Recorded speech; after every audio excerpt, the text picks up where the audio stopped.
नमस्कार दोस्तों, हमारे ऑनलाइन ट्यूशन अड्डा चैनल पर आपका स्वागत है।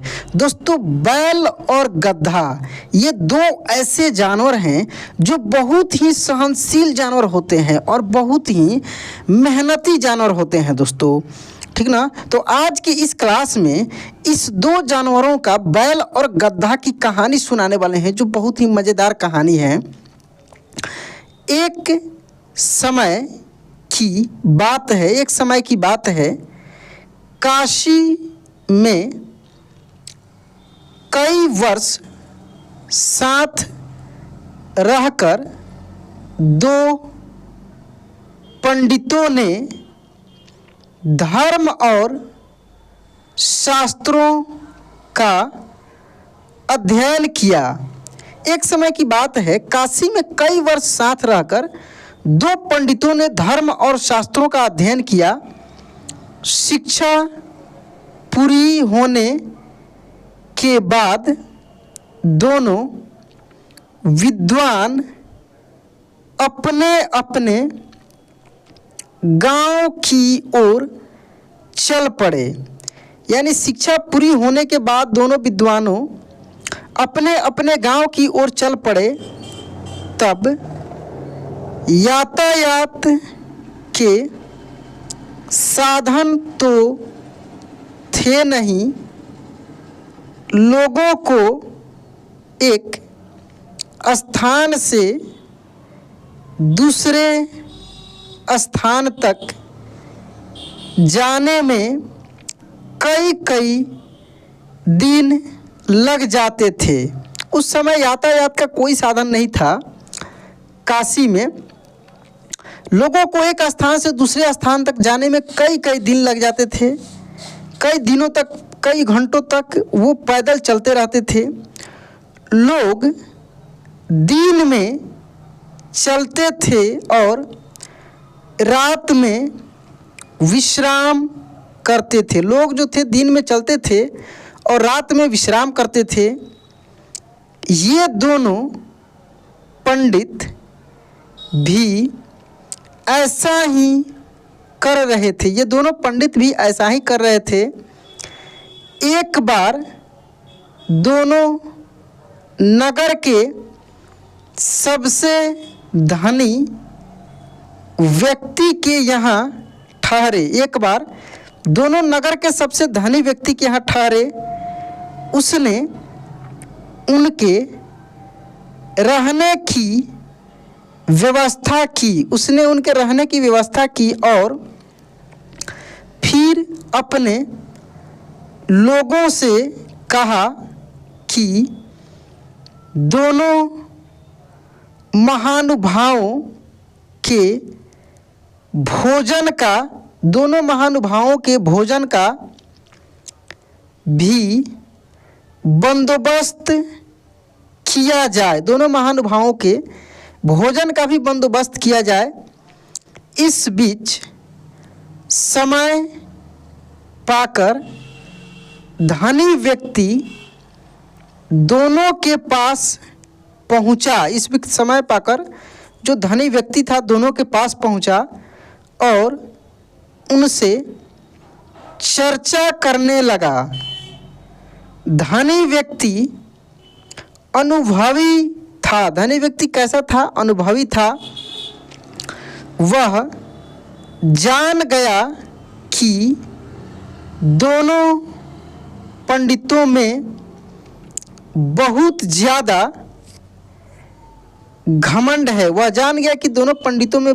घमंड है। साथ ही दोनों एक दूसरे को मूर्ख समझते हैं। उन्होंने दोनों से अलग अलग बात कर एक दूसरे के बारे में भी पूछा। जो जवाब मिले वो धनी व्यक्ति को दुखी कर गए। जो जवाब मिला उससे जो धनी व्यक्ति था वो दुखी हो गया। उसने मन में विचार किया कि ये दोनों काशी जैसी जगह पर वर्षों अध्ययन करके आए हैं, लेकिन एक दूसरे का सम्मान करना नहीं सीखा। बहरहाल भोजन का समय हो गया था। धनी व्यक्ति ने दोनों को बड़े आदरपूर्वक भोजन कक्ष में बुलाया। जो धनी व्यक्ति था दोनों को बहुत ही आदरपूर्वक भोजन कक्ष में बुलाया।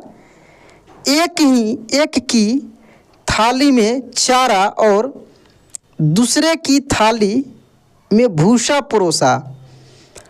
एक की थाली में चारा परोस दिया और दूसरे की थाली में भूसा परोस दिया। यह देखकर दोनों पंडित आग बबूला हो गए। यह देखकर दोनों जो पंडित थे वह आग बबूला हो गए। गुस्से में आकर कहने लगे कि क्या हम जानवर हैं जो यह चारा और भूखा खाएंगे। भूसा यहाँ पे होगा दोस्तों, भूसा खाएंगे। धनी होकर तुम हमारा अपमान कर रहे हो। तुम धनी होकर हमारा अपमान कर रहे हो। यह लक्ष्मी द्वारा सरस्वती का अपमान है। इस पर उन्होंने बड़ी ही शांति से जवाब दिया। एक को थाली में चारा और दूसरे को भूसा परोसा गया है। इसमें मेरा कोई कसूर नहीं है। जब मैंने आप में से एक से दूसरे के बारे में पूछा था तो उसने कहा था कि वह तो बैल है।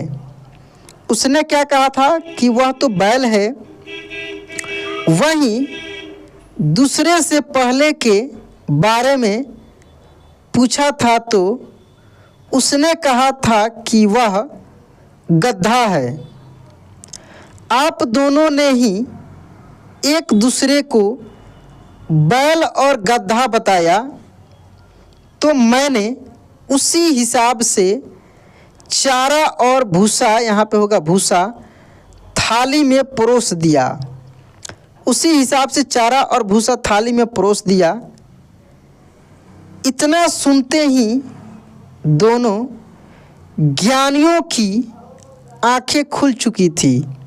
उन्हें अपनी गलती का एहसास हो गया था। उन्होंने उनसे क्षमा मांगी। एक दूसरे के प्रति ऐसी सोच रखने के लिए खेद भी जताया, मतलब दुख जताया। एक दूसरे के प्रति ऐसी भावना रखने के लिए। ऐसा होता है दोस्तों, कुछ ज्ञानी लोग हैं जो अपने आगे दूसरे को हमेशा मूर्ख ही मतलब दिखाते हैं। तो वैसे ही हुआ इस कहानी में भी। एक व्यक्ति बोला कि वो तो गधा है, दूसरा बोला वो तो बैल है। उसी अनुसार वो व्यक्ति जो था उनकी भोजन भी परोस दिया था। इस कहानी से क्या सीख मिलती है?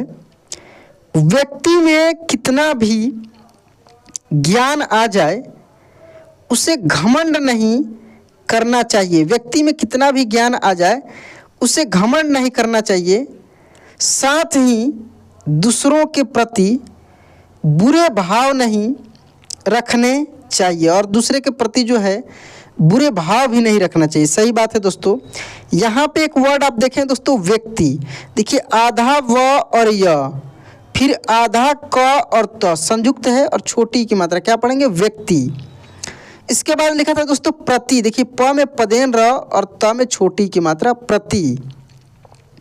ठीक है, इसके बाद देखिए दोस्तों यहाँ पे लिखा है घमंड। घमंड ऐसे भी लिखा जा सकता है घ म और ये अड़ और इस तरीक़े से आधा। यानी मैं एक क्लास कराया हूँ दोस्तों, पिछले क्लास में मैं बताया था कि ये जो बिंदी है 3 तरीके से पढ़ा जाता है कि आधा न, एक आधा म और एक आधा अड़ा। यहाँ पर बोल कर देखिए दोस्तों घमंड, ये अड़ा का उच्चारण होगा, ठीक ना, घमंड।